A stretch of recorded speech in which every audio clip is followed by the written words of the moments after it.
아니 그러니까 그때는 먹고 사는 방식 자체가 그렇죠. 이렇게 세계 경제에 크게 의존을 덜했고 그렇죠. 자기들이 순수출국이었거든. 그렇죠. 에너지도 많이 안 썼고 식량은 수출국이었고 그러니까 그게 가능했었는데 지금은 중국이 만약에 홍콩에서 베이징과 같은 학살을 저질러 89년처럼 그러면 이건 중화인민공화국이 폐업하잖아요. 그렇죠. 이 상황을 판단한 거예요, 홍콩 사람들이. 그렇죠. 지금 싸워야 된다. 지금 싸워야 그래서 된다. 이게 상호작용한다는 거예요. 그럼 뭐 우리하고는 전혀 다르네.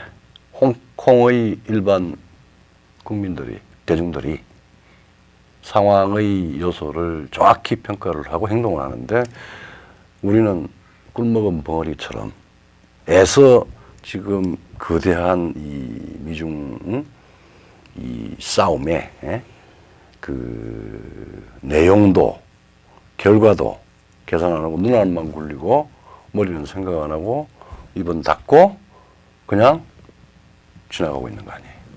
좀 다르죠. 왜 그러냐면 뭐 제가 홍콩 사람들을 폄하할 생각은 없는데 여기는 문재인이 일반 생활인의 관점에서 라이프 스타일을 바꾼 게 없어요. 그렇죠. 홍콩은 아니라고요. 체감하는 일반 사람들이 체감하는 규제와 법령이 바뀌어가고 있는 거예요. 그러니까 그 사람들 입장에서는 그 사람들 자기가 차이니즈라고 안 부르잖아요. 홍콩어라고 부르잖아요. 내가 홍콩 사람인데 이제 내가 차이니즈가 돼야 된다라는 그 존재론적인 그 위기의식이 축적돼 왔다고요.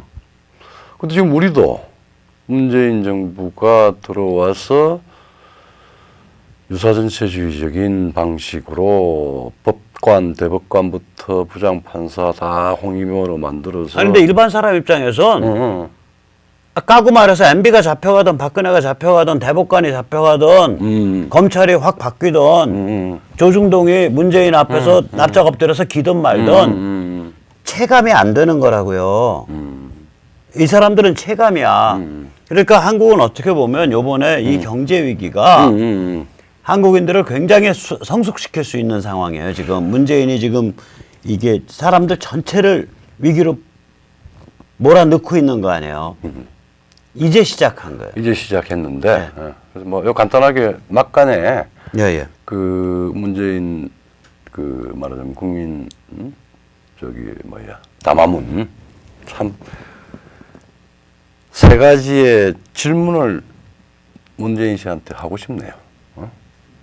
평화 그러니까 경제 주권을 일본으로부터 경제 주권을 찾아오겠다 독립선언을 했습니다. 그러면서 평화 남북한이 합해서 평화 경제를 하자고 그러는데 문재인이 어떤 초인이길래 지금 미중 전쟁뿐만 아니라 북한의 핵 문제 때문에 생겼던 유엔 제재를 1년 반 동안 전 세계를 돌아다니면서 제재 소위 말하자면 완화를 구걸을 하고 다니면서 한 아이템도 제재 해제를 못했는데 어떤 방식으로 제재를 할 건지 문재인 대통령은 답을 좀 해주세요. 그럼 두 번째, 평화경제, 남북한의 평화경제는 정확히 이야기하면은 주체 자력경제로 가자는 이야기 아니에요? 그게 성공한 선례가 있습니까? 문재인 대통령. 우리가 중국같이 평양 동포는 외국인 불체 노동자 같이 해서 싼 임금을 가지고 하고 남쪽에 재벌 혹은 남쪽에 대기업, 남쪽에 기업에 남쪽에 또 강남에 우리 사는 자산 많은 사람들 세금으로 자산을 약탈을 해서 약탈 국가가 되고 노예의 그 노력을 약탈을 해서 합해서 이제 천년만년 권력을 유지하겠다라고 하는데 그게 성공한 예가 있는지 묻고 싶어요. 그다음에 마지막으로 이 모든 것을 추진하기에는 제한된 임기가 너무나 짧아요. 그리고 대한민국에 아무리 지금 탄핵이다 뭐다 이래가지고 전체주의적 선동에 넘어갔다 그래도 아까 생활이 변하지 않는 자유가 내재화된 대한민국의 사람들 그리고 미국과 일본 등 그 문명의 동맹 혹은 우방국이 그걸 용인하겠느냐고. 그래서 그 용인을 할 수 있는 방안을 한번 내놔 보세요. 그래서 구호만 이야기하지 말고 이게 이제 이런 걸 물으면 이렇게 질문을 하면서 물어야 될 게 문재인 정권은 65년 체제를 까부수고 전체주의의 일환으로 종북하고 승중해서 3종 세트에 편입할 능력과 의사가 자맹한 것 같은데 과연 그렇게 할 수 있을 것인지를 묻고 싶네. 그 이제 그냥 한마디로 얘기하면 그 일본하고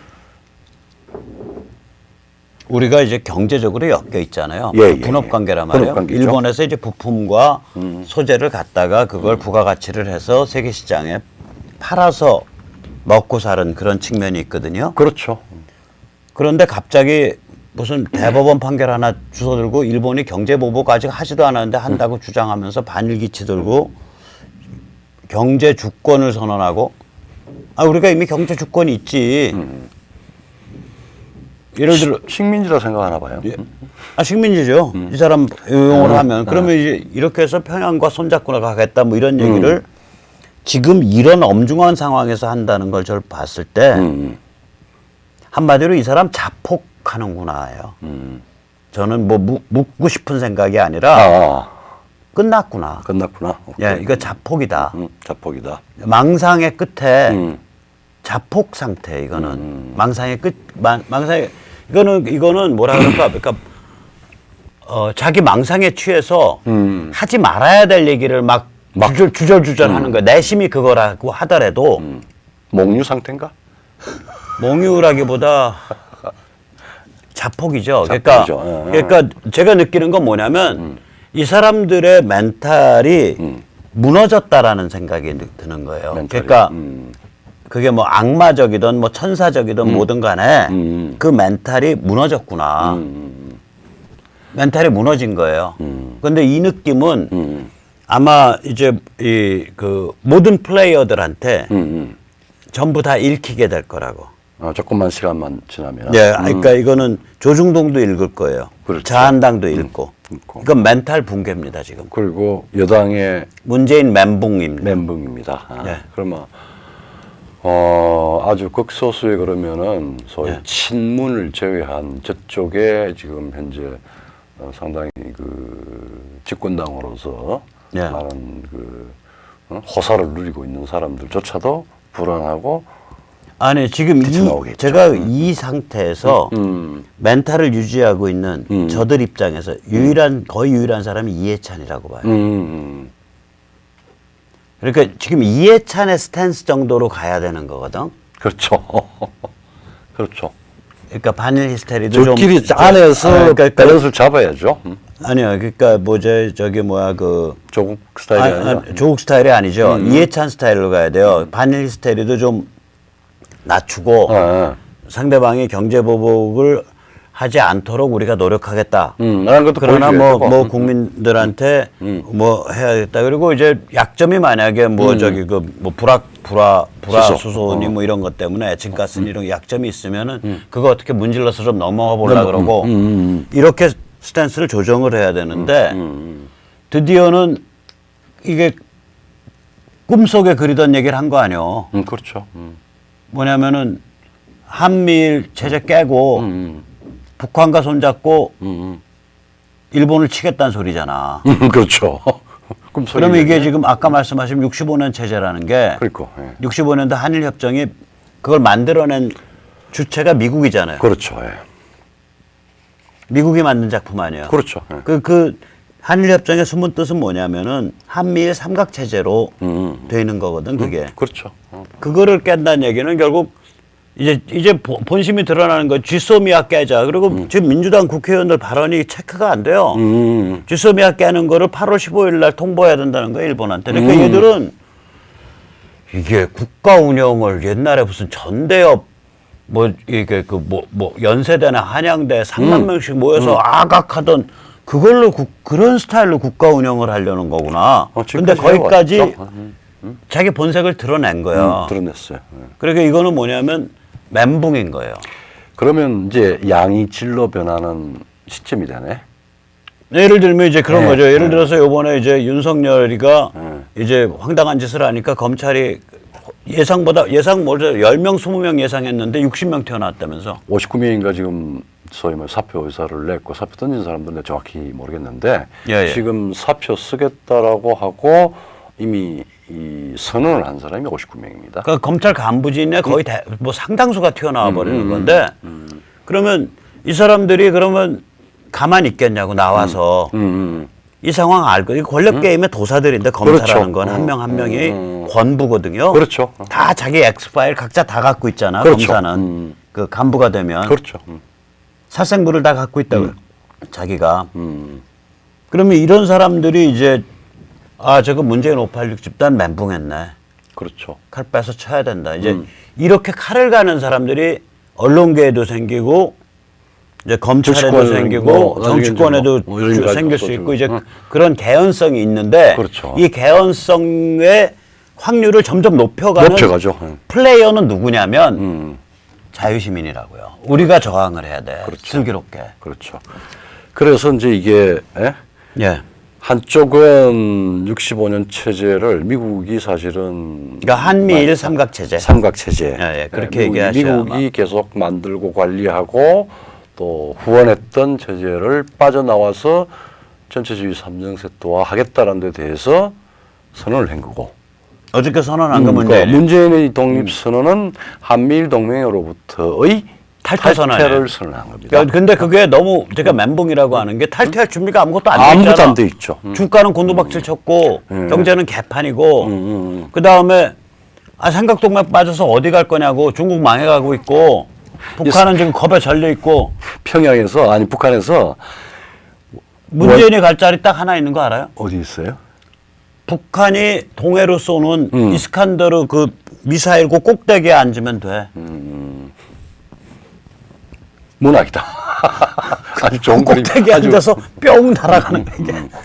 그리고 이제 이 부분에 대해서 미국과 일본 혹은 그 뒤를 바치고 있는 문명국들이 문재인 정권과 한국인을 구분해서 보기 시작할 거고 그래 되면은 국내의 정치적인 변화도 지금 문 정권의 그 국가를 전리품 삼아서 전횡을 하던 일들이 더 강화가 될 건데 거기에 대한 이제는 국내의 중요한 그 싸움이 벌어질 것 같아 시작이 될 것 같다라고 하는 생각이 좀 들어요.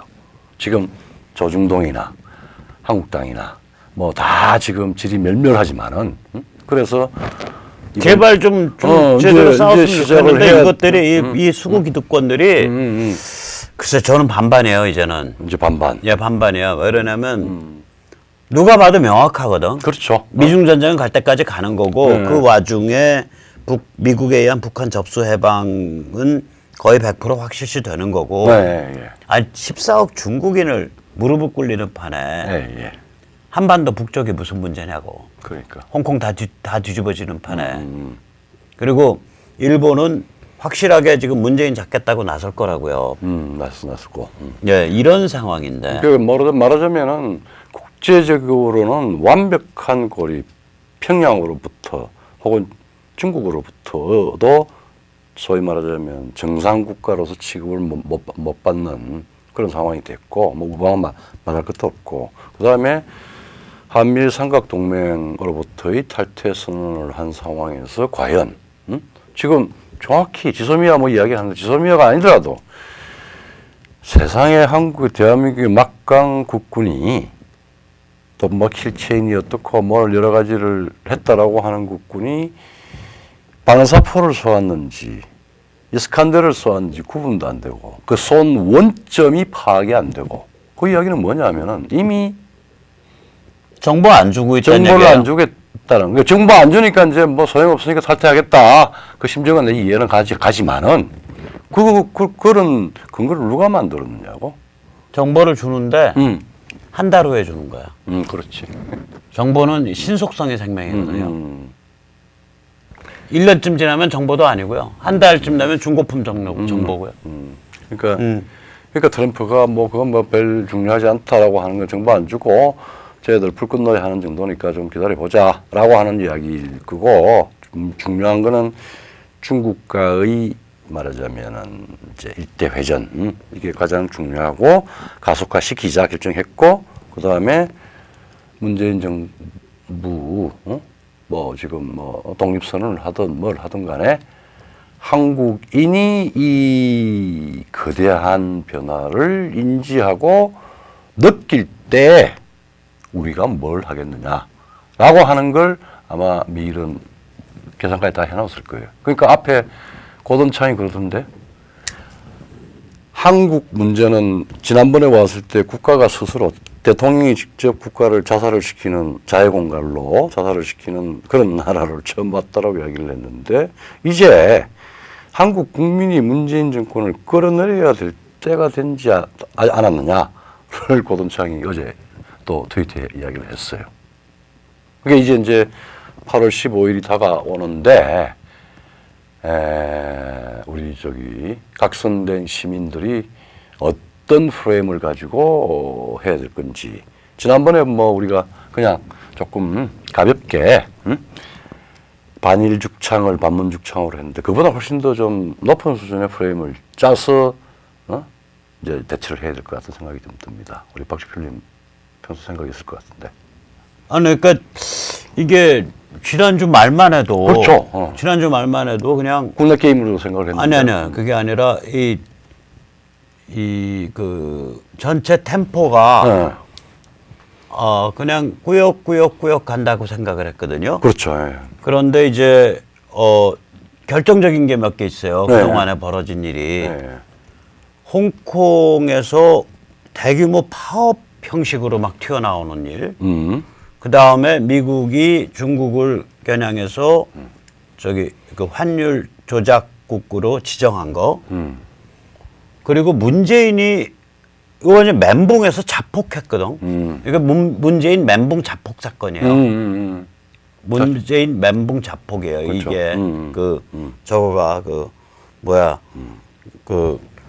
북한이랑 손잡고 일본 추월한다라는 그 얘기가. 자폭의 파편이 민주당을 통해 가지고 온 길거리에 노아베 이래가지고 현수막이 파편들이 지금 그러면 늘려 있어요. 국민들이 바보가 아닌데 아무리 세뇌를 하려고 그래도 바보가 아니잖아요. 아니죠. 저거 뭐 하자는 건지 눈에 보이는 거 아니야. 그러니까 절대로 언급하지 않아야 될 내용. 그러니까 내가 문재인이라면 그 속내는 안 드러내야 되거든. 지금 당장 실행할 수 있는 힘도 없고 여건도 아닌데. 근데 그 속내를 드러내지 않으면 안 될 정도로 멘붕이 온 거예요. 이게. 자, 이런 일이 터졌기 때문에 앞으로 이거 급가속됩니다. 급가속되기 때문에 중국까지 쫙 연결돼서 서울, 베이징, 평양 이렇게 연결돼서 이게 홍콩 급가속되기 때문에 아마 이번 8.15 때 좀 캐치프레이즈가 수준이 좀 더 제가 한번 넓어져야 되지, 높아져야 되지 않나 이런 생각이. 꾸준히 이제 사실은 뭐 우리 내부의 문제, 국제적인 문제를 전체주의 대 반전체주의, 소위 반전체주의 문명, 전체주의의 도발에 대한 제압, 응징을 해야 된다라고 하는 문명과 전체주의적 도발 이걸 했는데, 결국은 지금 이것도 국제적으로는 문재인 정부도 그렇고 시진핑도 그렇고 김정은이도 그렇고 현상 변경을 시키려고 그랬습니다. 즉 대한민국 남쪽을 끌어넣어 가지고 유사전체주의 전체주의 사교 반동전체주의로 해서 또다시 전체주의 블록을 만드는데 시진핑이가 지휘하고, 그 다음에 김정은이가 청부업자로 나서고, 그 다음에 탄핵전으로 지금까지 문재인 남쪽의 문팔육 주체들이 유사전체주의로 해서 그쪽으로 합류하는 사인만 준 게 아니라 중요한 정책까지도 쓰고, 지금 마지막 단계에서 65년 체제를 무너뜨리면은 그쪽으로 간다라고 하는 어쨌든 망상이든 어쨌든 간에 그 방식으로 지금 갔어요. 근데 그 방식의 현실적인 결과는 우리 국민들이 더 이상 감내하기 힘든 새로운 방식의 고통이 올 겁니다.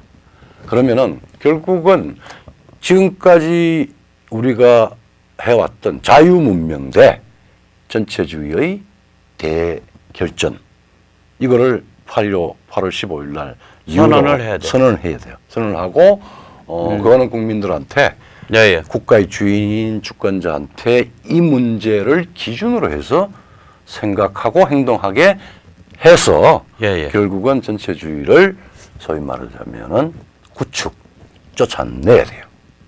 그러니까 이제 캐치프레이즈가 예를 들면 자유문명이냐 전체주의냐. 그렇죠. 예. 그리고 부재 같은 걸 뭐 달면은 예, 그렇게 이제 가야죠. 부재 달으면은 뭐 우리 지난번에 이야기했던 반일 죽창에서 반문 죽창으로 뭐 이런 건데 예. 조금 너무 저쪽 그 프레임, 저쪽 애들이 하는 아주 순화전 너무너무 말하자면은 예? 좀비 같은 그 프레임이라서 더 큰 자유문명과 전체주의의 대결에 예? 네, 대결전이 직면했다. 이제 시작이 이제 된다. 시작이 된 거예요. 양에서 예, 예. 이제는 질로 변하는 이제- 시점으로 세계가 변하고 있고 우리는 지금 현상 유지를 원하는데 세계의 현상 변경, 미중 전쟁의 이 문명과 반문명의 대전에 문명과 전체주의의 대전에 우리도 조응하지 않으면은 안 되는 그런 시점이 한여름이 지나는 8월 15일을 기점으로 해서 이미 왔어요. 왔으니까 8월 15일 날 다 나오셔갖고 시청 앞 뭐 광화문 여기 다 나오셔서 그러니까 자유문명이냐 전체주의냐 아, 중에 우리 시민이 뭘 선택하고 뭘 선택을 해야 되는지 하고 있는가를 보여줘야 돼요. 보여줘야 되고 예, 보여줘야 됩니다. 이거 보여주지 않으면 한국 망합니다. 그건 맞습니다. 예, 예. 자, 오늘 여기까지 모시겠습니다. 네, 감사합니다. 감사합니다.